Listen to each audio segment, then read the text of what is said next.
Thrill charger YouTube চ্যানেলটি এখনও যদি সাবস্ক্রাইব না করে থাকেন তাহলে এক্ষুনি পাশের সাবস্ক্রাইব বাটনে ক্লিক করে বেল আইকন প্রেস করে দিন। তার মাধ্যমে আমাদের পরবর্তী সমস্ত কাজের নোটিফিকেশন আপনি পেয়ে যাবেন আপনার ডিভাইসে। নমস্কার, টিম থ্রিল চার্জারে আপনাকে স্বাগত জানাই আরেকবার। আজকে আপনাদের জন্য লেখক সাগর কুমার পাঠকের কলমে একটি টান টান থ্রিলার কাহিনী, জন্মান্তর রহস্য, প্রথম পর্ব। পুনর্জন্ম বলে সত্যি কি কিছু আছে, নাকি সেটা কেবলমাত্র মানুষের একটা খেয়াল, একটা অভিমত যেটা বছরের পর বছর একটা ইউটোপিয়ার মতন আমাদের মধ্যে রয়েছে? আজকের গল্পে আমরা সেই ধরনের কিছু প্রশ্ন এবং প্রশ্নের উত্তর খোঁজার চেষ্টা করব। আজকের গল্প পাঠে ও গল্পের সূত্রধার আমি অভিক।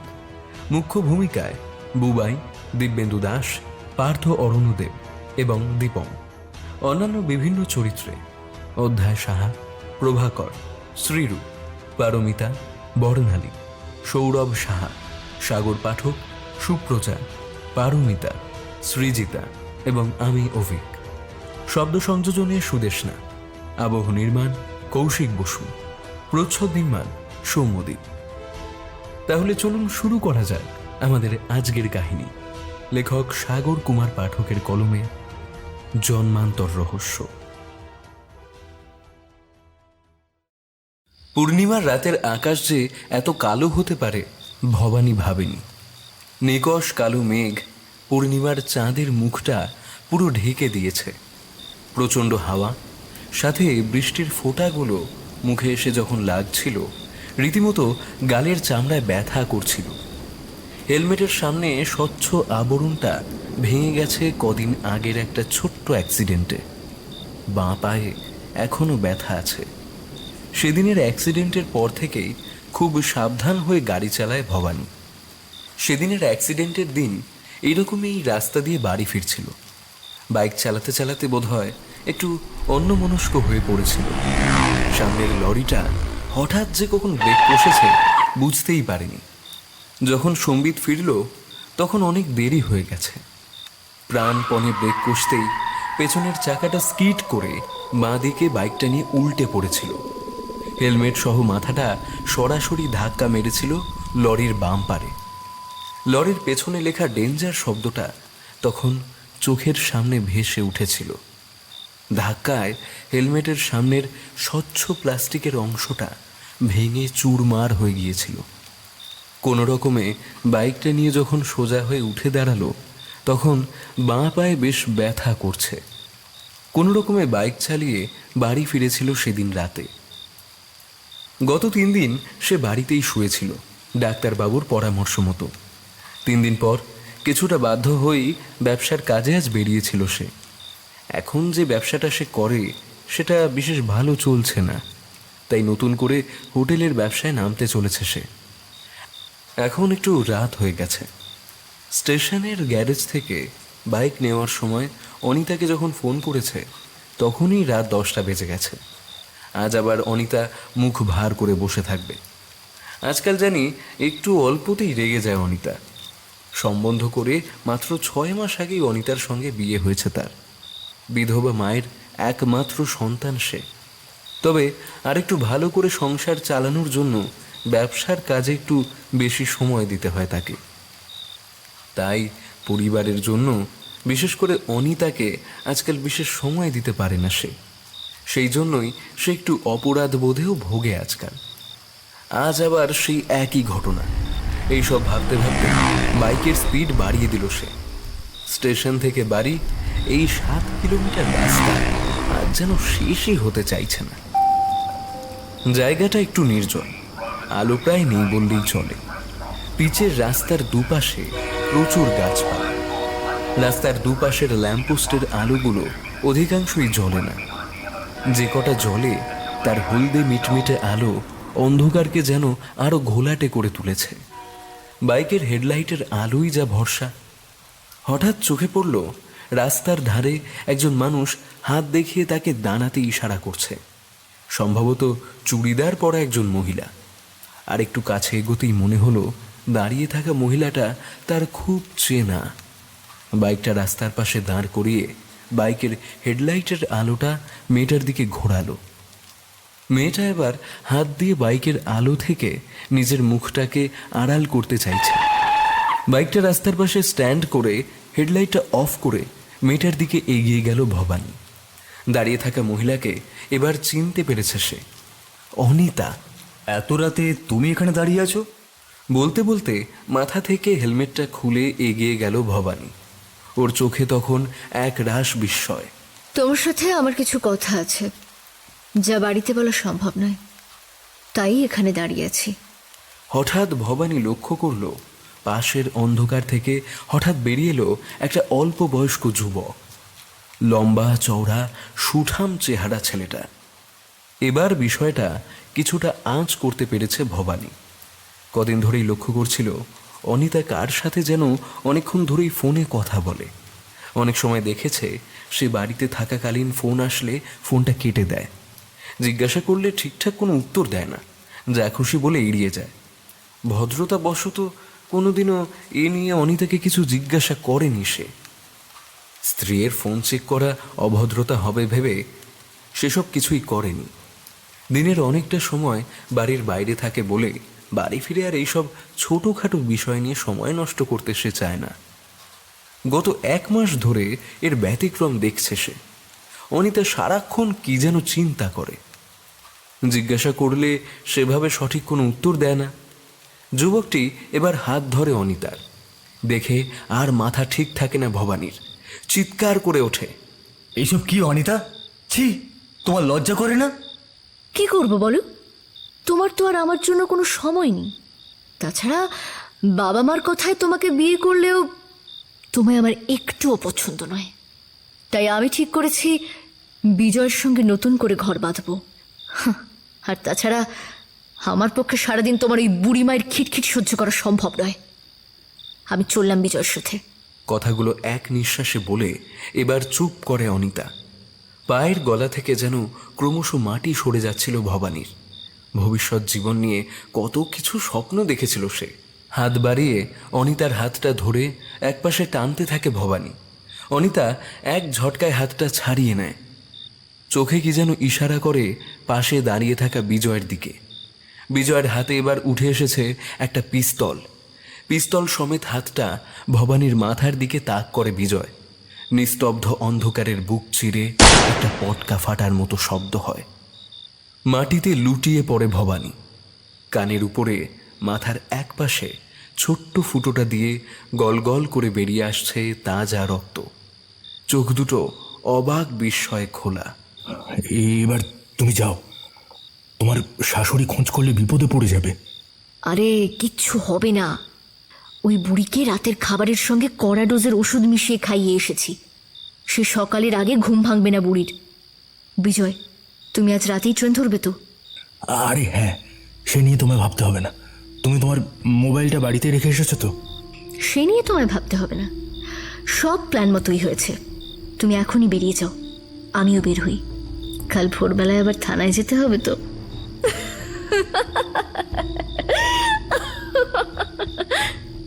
বলে দুজনেই চাপা হাসিতে ফেটে পড়ে। এরপর দুজন দুদিকে রওনা হয়ে যায়। আকাশে কালো মেঘের ফাঁক দিয়ে তখন উঁকি মারছে পূর্ণিমার গোল থালার মতো চাঁদ। আর রাস্তার ধারে জল কাদার ঘাসের উপর উপুর হয়ে আছে একটা দেহ। তার চোখ দুটো আকাশের দিকে অবাক হয়ে তাকিয়ে আছে। কানের ওপর মাথার পাশের ছোট্ট ফুটোটা দিয়ে তখনও চুইয়ে পড়ছে রক্ত। সেই রক্তের ধারা এসে মিশেছে জল কাদা মেশানো ঘাসে। পূর্ণিমার চাঁদের আলোয় সেই সবুজ ঘাসের উপর সেই রক্তের রং দেখাচ্ছে কালো। পরদিন ভোরবেলা অনিতা যখন থানায় পৌঁছালো, মফস্বলের ঘুম তখনও পুরো ভাঙেনি। থানার on duty officer Ramakanta Hazra ভোরবেলা সবে চায়ের গ্লাসটা হাতে নিয়েছেন। হন্তদন্ত হয়ে একটা অল্প বয়সী বিবাহিত মেয়ে আর তার সাথে একজন বয়স্ক মহিলাকে আসতে দেখে সোজা হয়ে বসলেন। এই সিমলাগড় থানায় ইন্সপেক্টর পোস্টে প্রমোশন পেয়ে সম্প্রতি বদলি হয়ে এসেছেন হাজরা। এই শান্তিপূর্ণ এলাকায় পোস্টিং পাওয়ার জন্য অবশ্য অনেক কাঠখড় পোড়াতে হয়েছে তাকে। থানায় আগন্তুক মহিলা দুজনকে সামনের চেয়ারে বসতে বললেন তিনি। কাঁদো কাঁদো মুখের অল্প বয়সী বিবাহিত মহিলাটি বলল, গত রাত থেকেই ভবানী আমার স্বামী বাড়ি ফেরেনি। গতকাল রাত 10টা নাগাদ ট্রেন থেকে নেমে আমায় ফোন করেছিল, বলেছিল আর কিছুক্ষণের মধ্যেই বাড়ি চলে আসবে, কিন্তু রাত 12টা বাজার পরেও মানুষটা বাড়ি না আসায় আমি ওর নাম্বারে অনেকবার ফোন করেছি। ফোনটা রিং হয়ে যায় কিন্তু ও ধরেনি। রাতে আমরা দুজন মেয়ে মানুষ আর কোথাও যেতে পারিনি। ভোর হতেই আপনাদের কাছে ছুটে এসেছি। একটু দেখুন প্লিজ।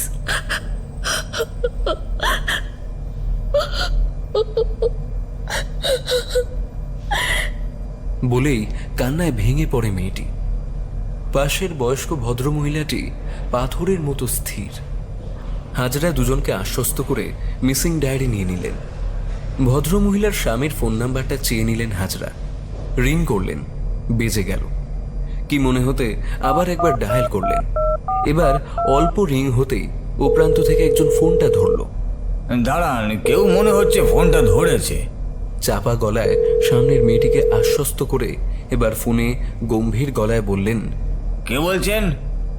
আমি শিমলাগড় থানার ডিউটি অফিসার বলছি। আচ্ছা, আপনি এখন কোথায় আছেন? দাঁড়ান, আপনি ওইখানেই অপেক্ষা করুন, আমি থানা থেকে লোকজন নিয়ে আসছি। আর শুনুন, কাউকে কিছু ধরতে দেবেন না। আর ভদ্রলোক বেঁচে আছে কি না সেটা লক্ষ্য করেছেন কি? হুম, ঠিক আছে ঠিক আছে। বলে ফোনটা কেটে দিয়ে সামনের দুজনের দিকে তাকালেন। দেখলেন মেয়েটা তার দিকে জল ভরা চোখে তাকিয়ে আছে, মুখে এক রাশ উদ্বেগ।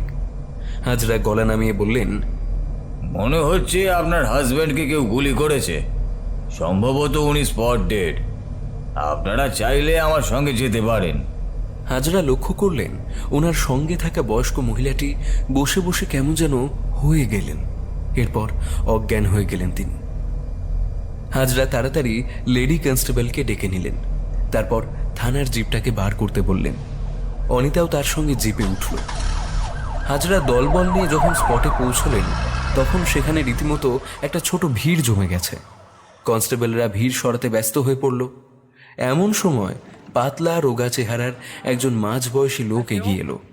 লোকটার হাতে একটা মোবাইল, মুখে একটা চাপা টেনশন। হাজরা এগিয়ে গেলেন তার দিকে।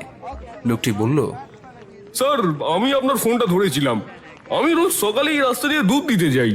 আজও যাচ্ছিলাম, হঠাৎ শুনি রাস্তার ধারে মোবাইল বাজছে। মোবাইলটা খুঁজে গিয়ে দেখলাম এই লোকটা পড়ে আসি। ভাবলাম বাড়ির লোক বোধহয় ফোন করেছে, তাই ফোনটা তুললাম। তখনই আপনার সাথে কথা হলো। ঠিক আছে, আপনি আপনার নাম, ঠিকানা আর ফোন নাম্বার আমাদের দিয়ে দেবেন। বলে পাশে দাঁড়িয়ে থাকা কনস্টেবলকে চোখের ইশারায় নির্দেশ দিলেন তিনি। কনস্টেবল লোকটাকে নিয়ে একপাশে সরে গেল। হাজরা ধীর পায়ে মৃতদেহটার দিকে এগিয়ে গেলেন। কাছে গিয়ে খুব ভালো করে খুঁটিয়ে দেখলেন মৃতদেহটা।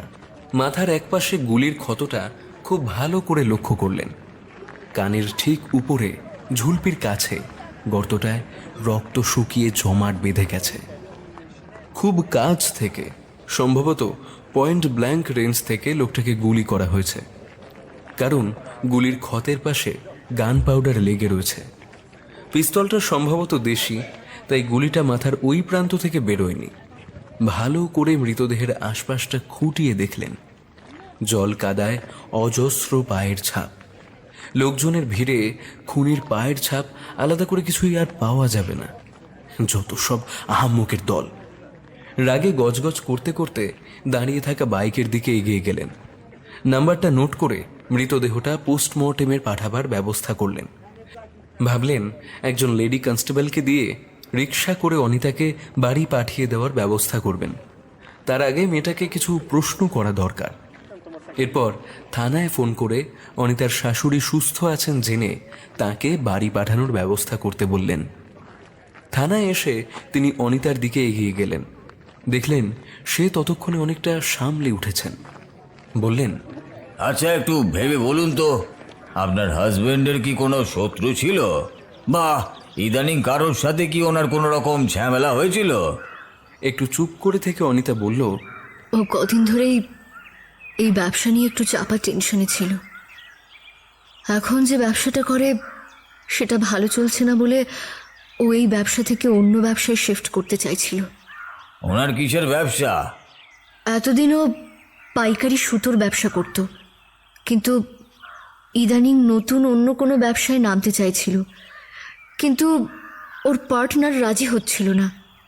সত্যি কথা বলতে কি, এই ব্যবসায় ওরই বেশি টাকা ইনভেস্ট করা ছিল। ও যদি এখান থেকে টাকা সরিয়ে নিত তাহলে ওর পার্টনারের বলতে গেলে কিছুই করার থাকতো না। তাই ওর পার্টনার চাইছিল না যে ও হোটেলের ব্যবসায় শিফট করুক। ঠিক আছে, আপনি ওর পার্টনারের নাম, ঠিকানা, ফোন নাম্বার সব আমায় দিন, আর আপনি এখন বাড়ি যান।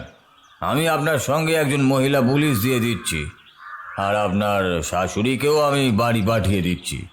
বলে প্রয়োজনীয় নির্দেশ দিয়ে হাজরা জিপে গিয়ে উঠলেন। তার গন্তব্য এখন ভবানীর পার্টনারের বাড়ি। অনিতাও একজন মহিলা পুলিশের সাথে রিকশায় গিয়ে উঠল।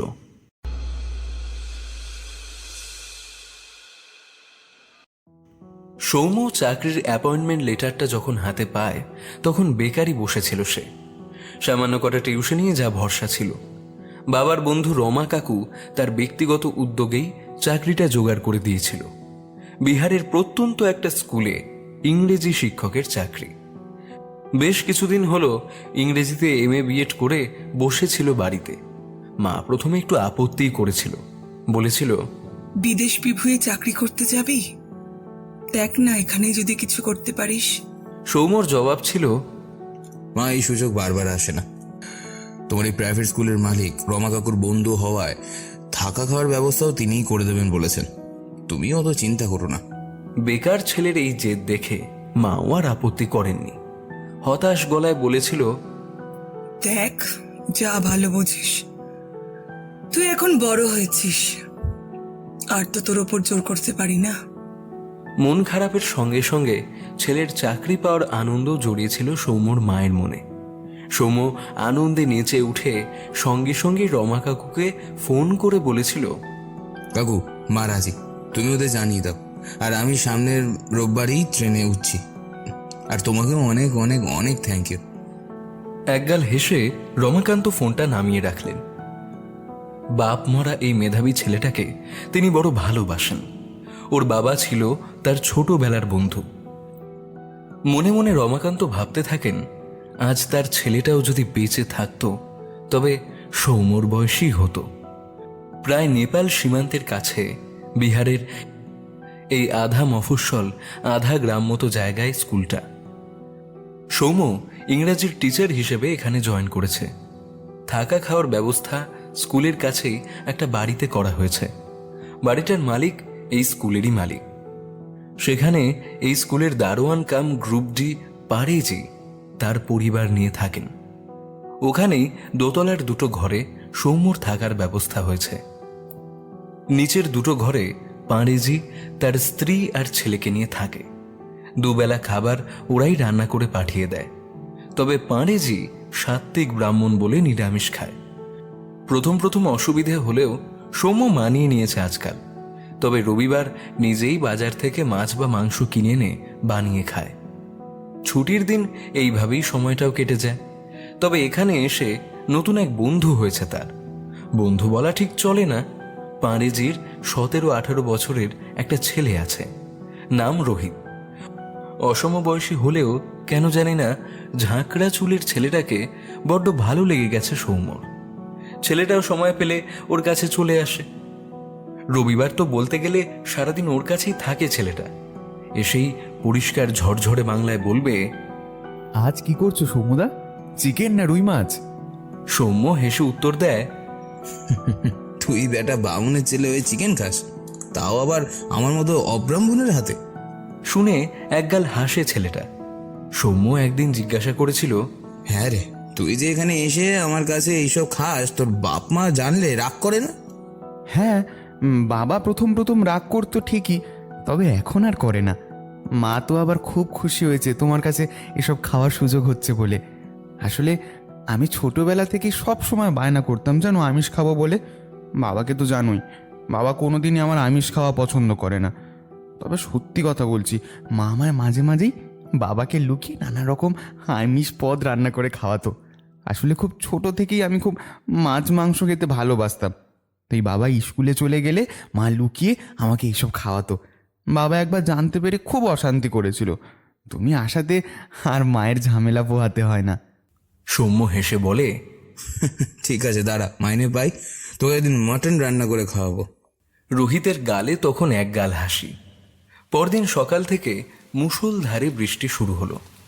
সৌম্য বৃষ্টির মধ্যেই ছাতা নিয়ে স্কুলে গেল, কিন্তু রেইনি ডে বলে ছেলে মেয়ে কম আসায় স্কুলে তাড়াতাড়ি ছুটি হয়ে গেল। সৌম্য বিকেল থেকে অনেকক্ষণ অপেক্ষা করলো রোহিত আসবে বলে, কিন্তু ছেলেটার কোনো পাত্তা নেই। আজ পাঁড়েজিকে বারণ করে দিয়েছে রাতের খাবার দেওয়ার জন্য। আজ ঠিক করেছে রাতে খিচুড়ি আর ডিম ভাজা বানাবে। রাত 10টা অবধি অপেক্ষা করেও রোহিত যখন এলো না, তাড়াতাড়ি খেয়ে শুয়ে পড়ল সৌম্য। বেশ কিছুটা খিচুড়ি রয়ে গেছিল, পরদিন রোহিত আসলে খাওয়াবে। রাতের দিকে বেশ ঠান্ডা ঠান্ডা লাগছিল সেদিন। মোটা চাদর মুড়ি দিয়ে ঘুমিয়েই পড়েছিল প্রায়। এমন সময় দরজা ধাক্কানোর আওয়াজে ধর্মর করে উঠে বসল সৌম্য। এত রাতে কে দরজা ধাক্কাচ্ছে? বিরক্তির সঙ্গেই বিছানা ছাড়ল সৌম্য।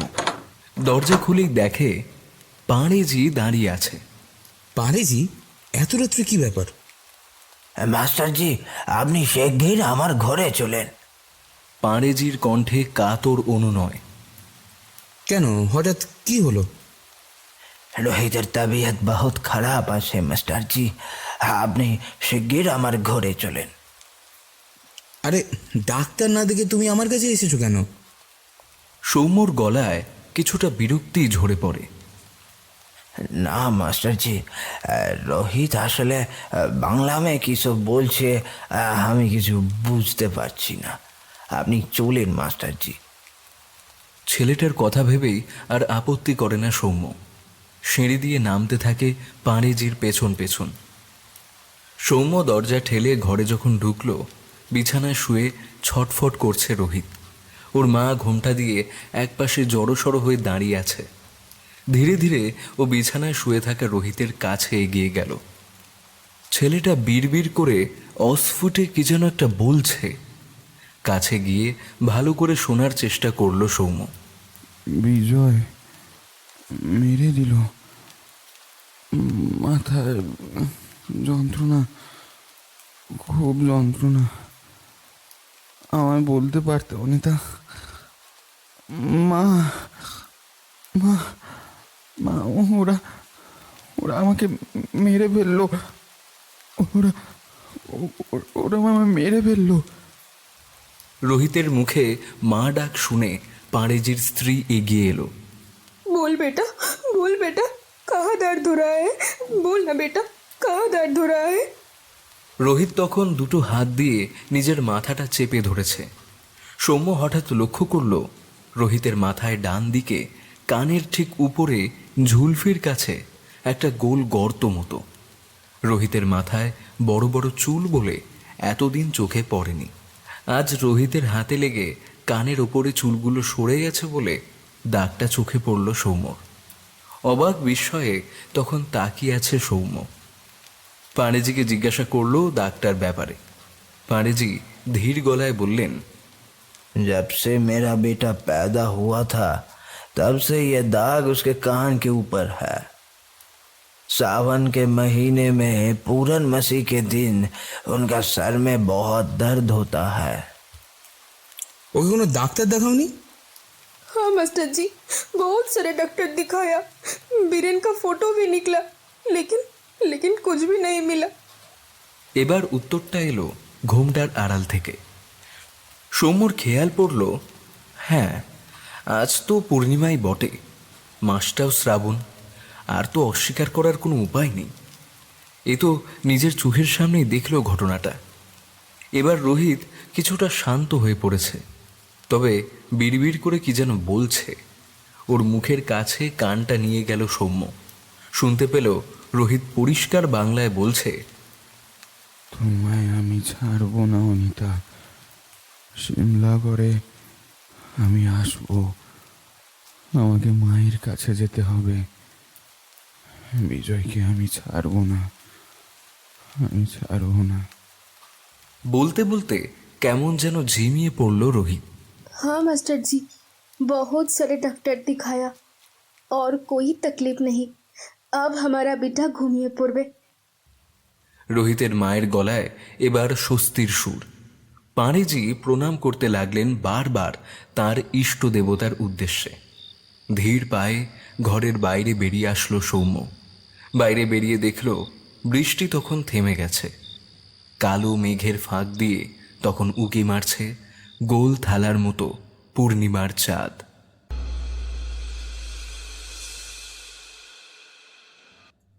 সোমবার থেকে স্কুলে পরীক্ষা শুরু হওয়ায় রবিবার রাতের কথা প্রায় ভুলেই গিয়েছিল সৌম্য। কদিন রোহিত আর আসেনি সৌম্যর কাছে। 3 দিন পর স্কুলে পাঁড়েজি টিচার্স রুমে এসে হাজির হলো। সেদিন পরীক্ষায় গার্ড দেওয়ার ডিউটি ছিল না বলে পরীক্ষার খাতাগুলো দেখছিল সৌম্য। টিচার্স রুম বলতে গেলে প্রায় ফাঁকাই ছিল, তাও পাঁড়েজির ইশারায় রুম থেকে বেরিয়ে এলো সৌম্য। দেখল খেলার মাঠের এক কোণে দাঁড়িয়ে আছে পাঁড়েজি। সৌম্য সামনে এসে দেখল ওনার চোখে জল। ধরা গলায় পাঁড়েজি বলল, মাস্টার জি, ভাবছি रोहित के कोलकाता एक बड़ो डॉक्टर देखाबो। आपका जान पहचान में कोई डॉक्टर है क्या? नहीं तो कोई बड़ा अस्पताल में उसको दिखाएंगे। সৌম্য কিছুক্ষণ চিন্তা করে নিয়ে বলল, আপনি আমাকে 2 দিন সময় দিন, আমি দেখছি কিছু ব্যবস্থা করতে পারি কিনা। আর কিছু না বলে মাথা নেড়ে বিষণ্ণ মুখে পাঁড়েজি চলে গেল। স্কুল থেকে ফিরে সৌম্য কিছুক্ষণ চিন্তা করল। তারপর মোবাইলে ডায়াল করলো অনিককে। অনিক ওর স্কুল জীবনের বন্ধু। এখন সে একজন পেশাদার সাইকোলজিস্ট। ইদানিং ওর বেশ নামডাক হয়েছে বলে শুনেছে সৌম্য। হ্যালো, আমি সৌম্য বলছি। হ্যাঁ বল, তোর খবর কি? শুনলাম তুই নাকি বিহারের কোন একটা স্কুলে চাকরি পেয়েছিস। হ্যাঁ রে ভাই, ঠিকই শুনেছিস। শোন না, বিহারের যে স্কুলে আমি জয়েন করেছি সেখানকার একজন স্টাফের ছেলে খুব অসুস্থ। তুই একটু ওকে দেখতে পারবি? কেন, কি সমস্যা? এরপর সৌম্য সংক্ষেপে এখানে আসার পর যা যা হয়েছে সব বলল। সব শুনে অনিক বলল, তুই এক কাজ কর, ছেলেটাকে নিয়ে তুই আমাদের এখানে চলে আয়, আমি ওর সাথে কটা সিটিং করব। ঠিক আছে, তাই হবে। সামনের রবিবার আমি কলকাতায় আসছি। স্কুলের মালিককে ছুটির কথা বলতেই উনি রাজি হয়ে গেলেন। উনি সম্ভবত রোহিতের ব্যাপারটা কিছুটা জেনেছিলেন। সৌম্য মাকে ফোন করে কলকাতা আসার কথা জানালে তিনি খুবই খুশি হলেন। শনিবার রাত্রেই ট্রেনে চাপল সৌম্য, সঙ্গে রোহিত। রোহিতের বাবা মা অশ্রু সজল চোখে ওদের স্টেশনে ছাড়তে এসেছিলেন। সারা রাস্তা ট্রেনে আর বিশেষ কথা বলল না রোহিত। সৌম্য আর বিশেষ কিছু জিজ্ঞাসা করল না। বাড়ি ফিরতেই রোহিতকে সাদরে কাছে টেনে নিলেন সৌম্যর মা। সৌম্য আগেই মাকে সব কিছু বলে রেখেছিল। সারা দুপুরটা রোহিত আর সৌম্য বিছানাতেই বিশ্রাম নিয়ে কাটালো। সন্ধ্যের পর রোহিতকে নিয়ে বের হলো সৌম্য। সৌম্যরা থাকে কুঁদঘাটের কাছে। রোহিতকে নিয়ে কালীঘাট মন্দির দর্শন করে রাসবিহারীতে অনিকের চেম্বারে যখন পৌঁছল তখন রাত 8টা বেজে গেছে। চেম্বারের সামনে পৌঁছে সৌম্য ফোন করলো অনিককে। আমি এসে গেছি রোহিতকে নিয়ে, বাইরে অপেক্ষা করছি। তুই রোহিতকে নিয়ে চেম্বারের ভেতরে চলে আয়। অনেকদিন পর অনিকের সাথে দেখা হলো সৌম্যর। একটু পরিবর্তন হয়েছে অনিকের চেহারায়। অনেক বরাবরই ফর্সা, লম্বা, সুগঠিত চেহারার অধিকারী। এখন চেহারার মধ্যে একটা আত্মবিশ্বাসের ছাপ পড়েছে। নারী গোফ কামানো মুখমণ্ডলে নীলচে আভা, যাকে বলে 5 o'clock শেড। সৌম্য দেখল মাঝবয়সী একজন ভদ্রলোক অনিকের উল্টো দিকের চেয়ারে বসে আছে। কাঁচা পাকা চুল, ভারী গোলগাল চেহারা, রংটা একটু চাপার দিকে। হাতে একটা বড় মিষ্টির বাক্স ধরা, মুখে বিগলিত ভাব। স্যার, আপনার জন্যই আমার স্ত্রী সুস্থ হতে পেরেছে। প্লিজ স্যার, আপনাকে যেতেই হবে।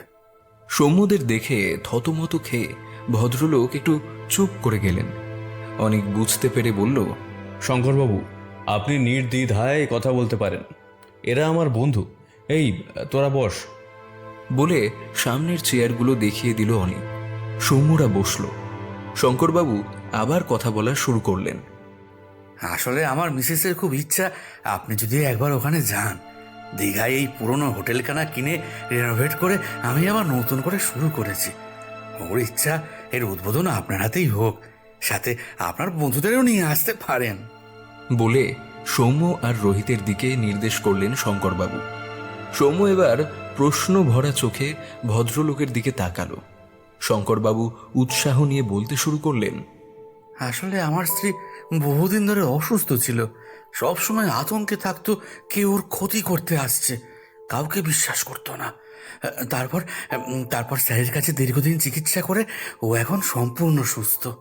স্ত্রীর অসুস্থতার জন্য আমি ব্যবসার কাছেও মন দিতে পারিনি। এবারে আমি একটা পুরনো হোটেল কিনে নতুন করে সাজিয়ে শুরু করব। ভাবছি স্যারের হাতেই উদ্বোধনটা করব। অন্তত আমার স্ত্রীর তাই ইচ্ছা। অনেক এবার কিছুটা দায়সারাভাবে উত্তর দিল। ঠিক আছে, সে নয় হবেক্ষণ।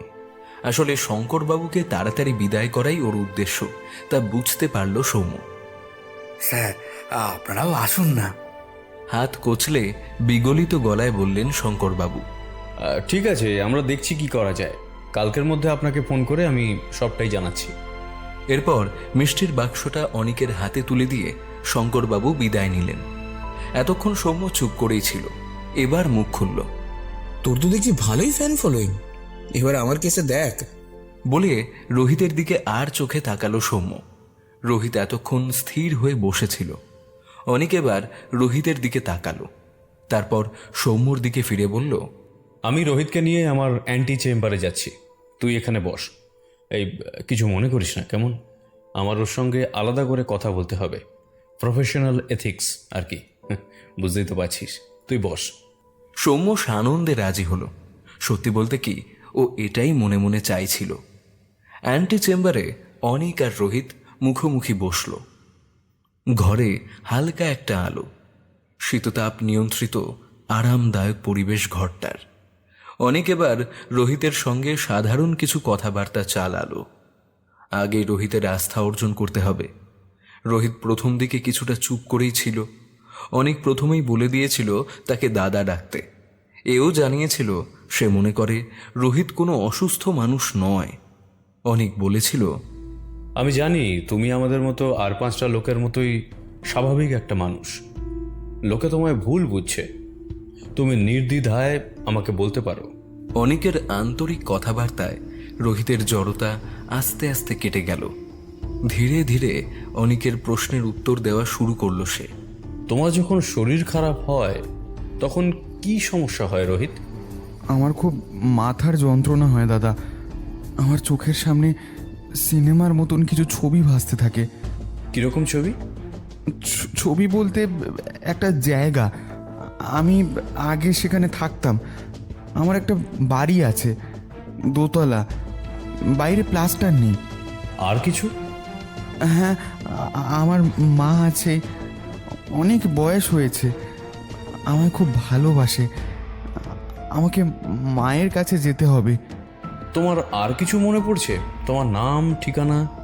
একটু চুপ করে রোহিত, এক মনে কি যেন চিন্তা করে। তারপর আস্তে আস্তে বলে, সিমলাগড়। বাইক, আমার বাইক অ্যাক্সিডেন্ট হয়েছিল, পায়ে পায়ে ব্যথা। এরপরই মাথার দুপাশটা হাত দিয়ে চেপে ধরে। অনেক বুঝতে পারে আজকে আর এগোনো যাবে না। তাড়াতাড়ি বলে ওঠে, ঠিক আছে রোহিত, আজ এই অবধি থাক। এরপর রোহিতকে নিয়ে অ্যান্টি চেম্বার থেকে বেরিয়ে আসে। বাইরে সৌম্য তখন উদ্বিগ্ন মুখে অপেক্ষা করছে। অনেক বলে, শোন, তুই এখন ওকে নিয়ে যা, ঠিক আছে?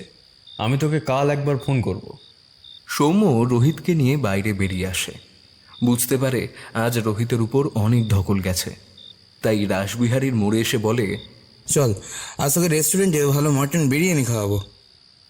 এতক্ষণে রোহিতের মুখে ফুটে ওঠে হাসি। রাতের বেলা খেয়ে দিয়ে ওরা যখন বাড়ি ঢুকলো তখন রাত 10টা বেজে গেছে। ওরা খেয়ে এসেছে শুনে সৌম্যর মা খুব রেগে গেলেন। বললেন, তোরা খেয়ে দিয়ে আসবি জানলে আমি এত রাত্রে বসে রান্না করতাম না। ছেলেটা মাছ খেতে ভালোবাসে বলে আমি একটু মাছ রান্না করেছিলাম। ঠিক আছে, কাল খাবো মা, তোমার কোনো চিন্তা নেই। বলে রোহিতকে নিয়ে ঘরে ঢুকে গেল সৌম্য।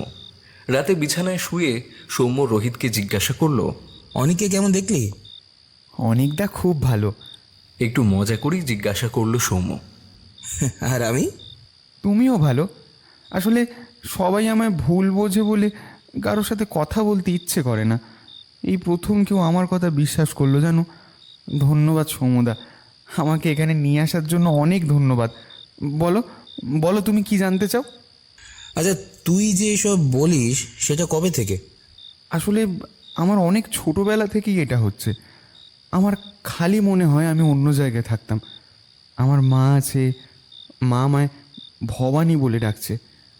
আমি একটা দোতলা বাড়িতে থাকতাম। বাড়িটা পুরনো, প্লাস্টার নেই। একটা বাইক ছিল, আমি বাইক চালাতাম। অনেকটা জিজ্ঞেস করাতে আমার অনেক কিছু মনে পড়ে গেছে। তোর বাড়ি কোথায় ছিল মনে আছে? হ্যাঁ, সিমলাগড়, বর্ধমানের কাছে। বেশি চিন্তা করলে আমার খুব মাথা যন্ত্রণা হয়। তখন আমার চোখের সামনে সিনেমার মতন সব কিছু ভাসতে থাকে। ওরে তোরা এবার ঘুমো, কাল সকালে আবার গল্প করবি। ঘরের আলো নিভিয়ে দিতে এসে সৌম্যর মা এবার একটু মৃদু স্বরে বকলেন ওদের। ওরাও আর কথা না বাড়িয়ে চুপচাপ শুয়ে পড়ল। সকালবেলা ঘুম থেকে উঠেই রমা কাকুকে ফোন করলো সৌম্য, কারণ জানে রমা কাকুর অনেক ভোরে উঠে মর্নিং ওয়াকে যাওয়ার অভ্যাস। বল, এই নতুন চাকরি কেমন লাগছে? ভালোই। একদিন আয় আমার বাড়ি। কলকাতায় আর কদিন থাকবি? দেখি, খুব বেশি দিন তো ছুটি পাবো না। না না, নতুন চাকরি, বেশি ছুটি নিয়ে কাজও নেই। শোনো কাকু, একটা বিশেষ দরকারে তোমায় ফোন করলাম। তুমি অনেকদিন সিমলা করে পোস্টিং ছিলে না? হ্যাঁ, তা তো ছিলাম, কিন্তু হঠাৎ এই কথা। আচ্ছা কাকু, তুমি আজকে বেলার দিকে বাড়িতে থাকবে? তাহলে একবার যেতাম, ওই ধরো 11টার দিকে। রোহিতকে ঘর থেকে বেরিয়ে আসতে দেখে একটু সাবধান হয়ে যায় সৌম্য। আমি তাড়াতাড়ি বাজার করে আজকে চলে আসবো, তুই আয়। আর দুপুরে এখানে খাওয়া দাওয়া করে যাবি। না কাকু, খেতে পারবো না।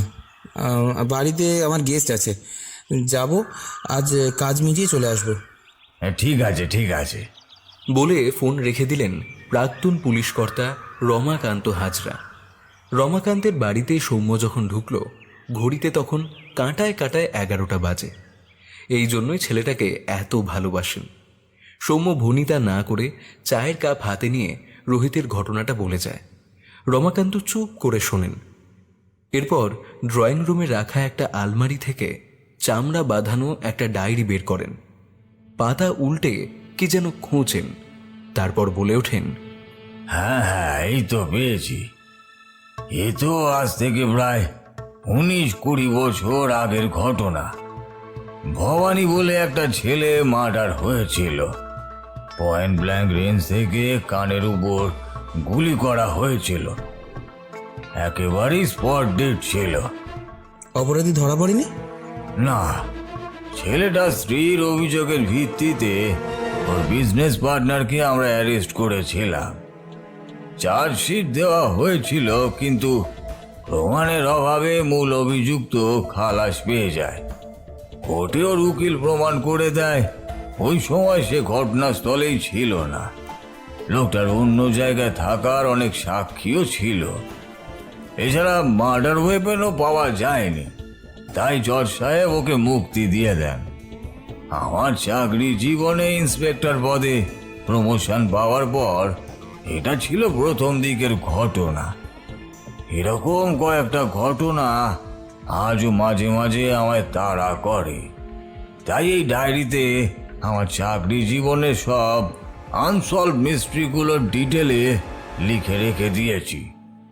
রিটায়ারের পর মাঝে মাঝে ডায়েরিগুলো খুলে দেখি আর ভাবি কিভাবে এই কেসগুলোকে সলভ করা যেত।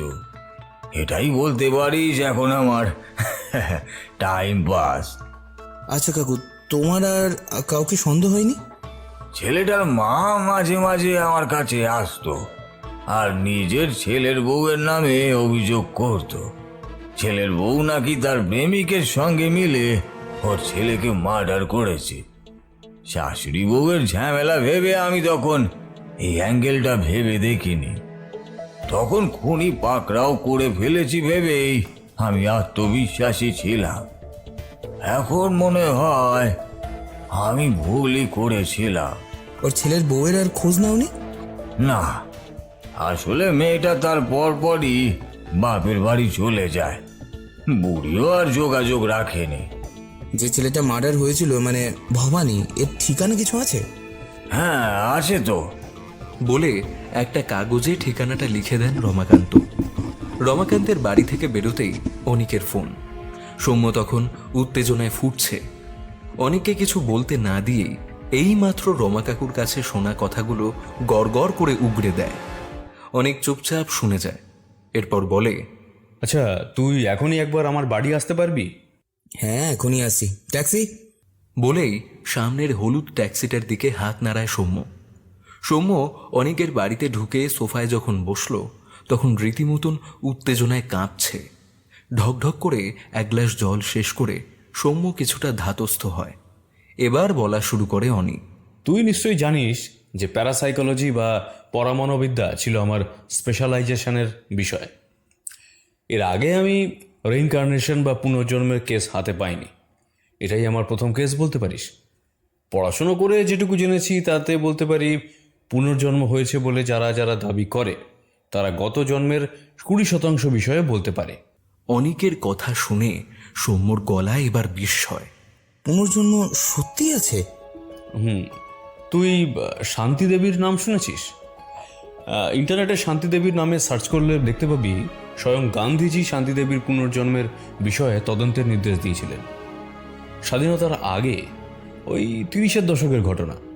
লুকদি বলে মথুরার এক মহিলা তার সন্তানের জন্মের সময় মারা যান। পরে শান্তি বলে একটি মেয়ে 4 বছর বয়স থেকে দাবি করতে থাকে সে আসলে লুকদি। স্বামী, সন্তান, এমনকি আগের বাড়ির ঠিকানা সবই সে বলতে থাকে। অথচ ওই জায়গার সাথে শান্তি দেবীর কোনো যোগাযোগই ছিল না। সংবাদপত্রে এ নিয়ে খুব হইচই পড়ে যায়।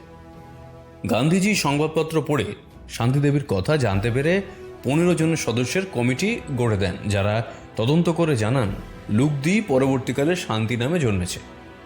ইন্টারনেটে সার্চ করলে তুই এরকম অনেক পুনর্জন্মের ঘটনা জানতে পারবি। তবে বহু ভুয়ো ঘটনারও প্রমাণ পাওয়া গেছে। আচ্ছা, সোনার কেল্লায় আমরা যে মুকুলের ঘটনা দেখেছিলাম সেটা কি সত্যি? তাহলে শোন বলি। এই ঘটনার পেছনে ছিল প্রভু বলে একটি ছেলের ঘটনা। ছেলেটি দাবি করতে থাকে যে তার বাড়ি রাজস্থানের সেলিমপুরে। ভরতপুরের মহারাজা কিষণ সিংহ তাকে জিজ্ঞাসাবাদ করেন নিজে।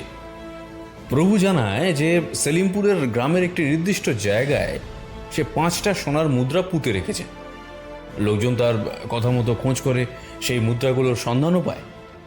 এই ঘটনার সত্যতা নিয়ে গবেষণা করেছিলেন একজন বাঙালি, তার নাম হেমেন্দ্রনাথ বন্দ্যোপাধ্যায়। রাজস্থানে অধ্যাপনা করতেন তিনি। কলকাতায় তিনিই প্রথম প্যারাসাইকোলজি সোসাইটি প্রতিষ্ঠা করেন, যার আজীবন সদস্য ছিলেন সত্যজিৎ রায়। অনেকেই বলেন জানিস যে ওই সোনার কেল্লার হেমাঙ্গ হাজরা চরিত্রটা আসলে হেমেন্দ্রনাথ বন্দ্যোপাধ্যায়ের আদলেই তৈরি। এরপর সৌম্য কি বলবে ভেবে পায় না। অনিক আবার শুরু করে, যাই হোক, এবার তোকে বলি এডওয়ার্ড অস্ট্রিয়ানের কথা। তার দাবি ছিল গত জন্মে তিনি ছিলেন একজন সৈনিক, নাম ক্যারল বোমান। প্রথম বিশ্বযুদ্ধে গলায় গুলি লেগে তিনি মারা গিয়েছিলেন। ছোটবেলায় প্রায়ই তার গলায় ব্যথা হতো। পরবর্তীকালে ডাক্তাররা তার গলায় টনসিল অপারেশন করতে গিয়ে গলায় একটা ক্ষত আবিষ্কার করেন, যার সাথে গুলির ক্ষতের অনেকটাই মিল আছে। ইন্টারনেটে সার্চ করলে এটাও জানতে পারবি ইয়ান স্টিভেনসন ছিলেন বিখ্যাত একজন পরমাণুবিদ্যার গবেষক। 40 বছর ধরে প্রায় 2500টি পুনর্জন্মের ঘটনার তদন্ত করেছিলেন তিনি। তাঁর 14টা বই এবং প্রায় 300টারও বেশি গবেষণাপত্র প্রকাশিত হয়েছে। চাইলে ইন্টারনেটে পেয়ে যাবি। সৌম্য এবার বলে ওঠে, এই ধরনের সাম্প্রতিক কোনো ঘটনা তোর জানা আছে? সাম্প্রতিক ঘটনা? ও হ্যাঁ, ইসরায়েলের অধিকৃত গোলান হাইটস বলে সিরিয়ার সীমান্তবর্তী অঞ্চলে মরুভূমিতে একটি গ্রাম আছে। সেই গ্রামের ড্রুস আদিবাসীর সমাজের ছেলে বারবার সিরিয়ার একটা জায়গার কথা বলতে থাকে। ওখানে নাকি সে থাকতো। তার মাথায় কুড়ুল দিয়ে আঘাত করে তাকে হত্যা করা হয়েছে। একজন পরামনোবিদ, নাম ডক্টর ল্যাসচ, ছেলেটিকে নিয়ে সেই জায়গাতে যান। ছেলেটি সেখানকার অনেককেই চিনতে পারে, তাদের নাম বলতে থাকে। একটি লোককে দেখে সে চিৎকার করে জানায় এই লোকটি নাকি তার খুনি। ছেলেটি তখন গত জন্মে তার কি নাম ছিল সেটাও জানায়। সেখানকার লোকজন স্বীকার করে যে এই নামের লোকটি বেশ কিছুদিন হলো নিখোঁজ। এরপর ছেলেটি বলে খুন করে কোথায় তার দেহ মাটি চাপা দিয়ে রাখা হয়েছে সে জানে। জায়গাটা সে দেখিয়েও দেয়। সঙ্গে সঙ্গে সেই জায়গাটা খুঁড়ে একটা কঙ্কাল পাওয়া যায়। গায়ে তার কৃষকের পোশাক, খুলি দুভাগ করা। এরপর সেই লোকটাকে গ্রেপ্তার করার দাবি উঠলেও সিরিয়ায় পুনর্জন্মের বৈজ্ঞানিক ভিত্তির কোনো আইন না থাকায় লোকটাকে পুলিশ গ্রেপ্তার করেনি। তবে অজ্ঞাত পরিচয় আততায়ীর বিরুদ্ধে পুলিশ মামলা রুজু করে। 2009 সালে ডক্টর ল্যাসচ মারা যাওয়ায় কেসটা ধামাচাপা পড়ে যায়। এত কথা বলার পর অনেকে একটু চুপ করে, তারপর বলে, ঠিক আছে, আমায় কিছু খোঁজ খবর করতে হবে জানিস, ওই রোহিত মানে ভবানীর নামে। ও হ্যাঁ, আর রমা কাকু যে ঠিকানাটা দিয়েছে ওটা একবার আমাকে দিয়ে যেত। তার সাথে রমা কাকুর ফোন নাম্বারটাও আমাকে দে। আমি ভাবছি একবার রমা কাকুকে নিয়ে ভবানীর বাড়িতে যাব। তা তুই আর কদিন আছিস? আর ছুটি নেই রে, বারবার স্কুল থেকে ফোন করছে। রোহিতের বাপ মাও অধৈর্য হয়ে উঠেছে। আসলে ছেলেকে ছেড়ে এতদিন ওনারা থাকেননি তো। ঠিক আছে, তুই গিয়ে বরং স্কুলে জয়েন কর। আমি তোকে কদিন বাদে ফোন করছি। কি হলো না হলো তোকে আমি সব ফোনে জানাবো, কেমন? সৌম্য সম্মতি জানিয়ে বেরিয়ে আসে বাইরে। একটু হালকা লাগছে তার। আজ রাতের ট্রেনেই সে বেরিয়ে যাবে। তার আগে কিছু জরুরি কেনাকাটা আছে। ধর্মতলার উদ্দেশ্যে মেট্রোয় চাপে সৌম্য। সৌম্য বেরিয়ে যেতেই অনেক রমা কাকুর ফোন নম্বরে ডায়াল করল। রমাকান্ত ওকে একবারেই চিনতে পারলেন। হ্যাঁ, আমি সৌম্যর কাছে তোমার কথা শুনেছি। ছেলেটাকে নিয়েও ও তোমার কাছেই গেছিল শুনলাম। কাকু, আপনার ভবানীর বাড়ির ঠিকানাটা নিশ্চয়ই জানা আছে? হ্যাঁ, তা আছে। এছাড়া ওখানকার লোকাল থানা তো আছেই, দরকারে ওদেরও হেল্প নেব। তাহলে কাকু, ভাবছি আপনাকে নিয়ে ভবানীর বাড়িতে একবার যাব। নেক্সট রোববারে সকালবেলায় আমার গাড়িটা নিয়ে বেরিয়ে পড়ব। আপনার ঠিকানাটা সৌম্য আমায় দিয়ে গেছে। ঠিক সকাল 8টার সময় আপনাকে আমার গাড়িতে তুলে নেব। ব্রেকফাস্ট রাস্তায় করে নেব, কেমন? তা কোনো অসুবিধা নেই তো? না না, অসুবিধার কি আছে, আমি রেডি থাকবো, কোনো চিন্তা করো না তুমি। রমাকান্ত হাজরা তখন উত্তেজনায় ফুটছেন। অবসর জীবনে আবার চাকরি জীবনের সেই উত্তেজনা তার কাছে ফিরে এসেছে। এই সুযোগ তিনি সহজে ছাড়বেন না। আচ্ছা বেশ, তাহলে কাকু আজকে রাখছি। নেক্সট রবিবার সকাল 8টা দেখা হচ্ছে। বলে ফোনটা কেটে দিল অনিক। তার মাথায় তখন অজস্র চিন্তা।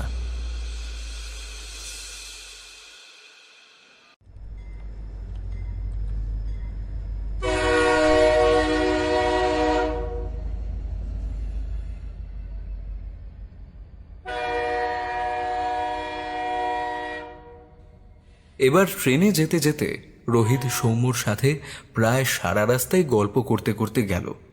একদম স্বাভাবিক একটা 17-18 বছর বয়সের ছেলের যে গল্প হতে পারে সেই রকমই গল্প। সৌম্য এবার ঠিক করেছে যে রোহিত যদি গত জন্মের কোনো নতুন তথ্য দেয় সেটাও লিখে রাখবে এবং পরে সেটা অনিককে জানাবে। তবে ট্রেনে সেরকম কিছুই হলো না। স্কুলে জয়েন করে তারপরে বলার মতো বিশেষ কিছুই ঘটেনি। তবে পাঁড়েজি আর তার স্ত্রী যেন ওর প্রতি বিশেষ খেয়াল রাখতে শুরু করেছে বলে মনে হলো সৌম্যর।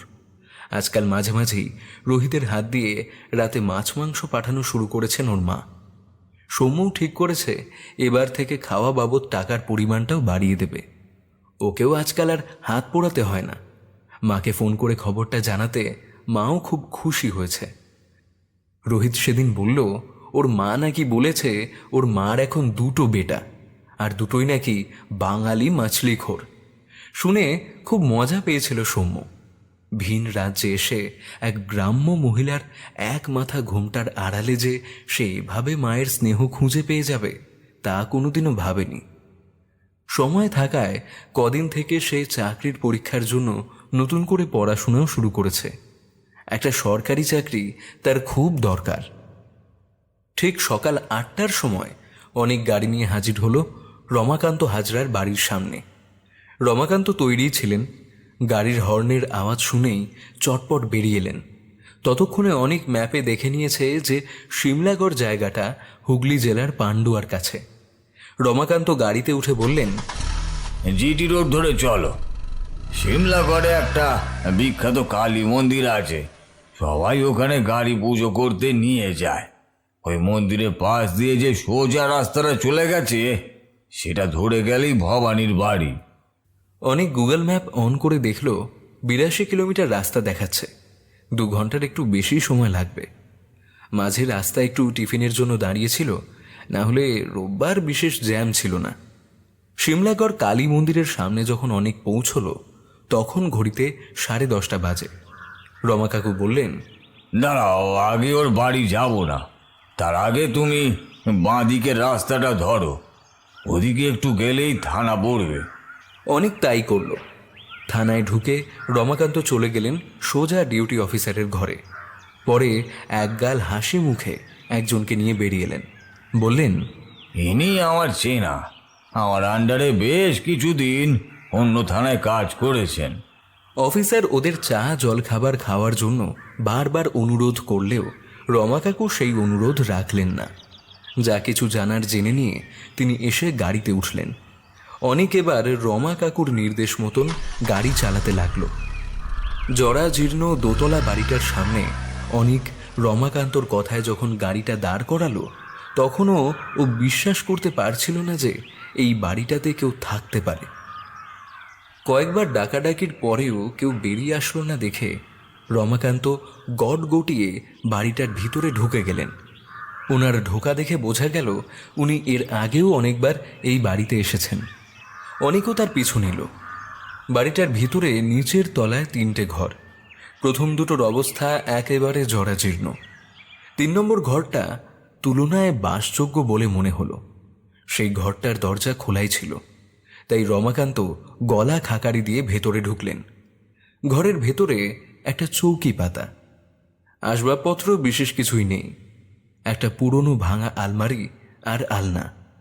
মেঝেতে কটা পুরনো বাসনপত্র আর স্টোভ রাখা।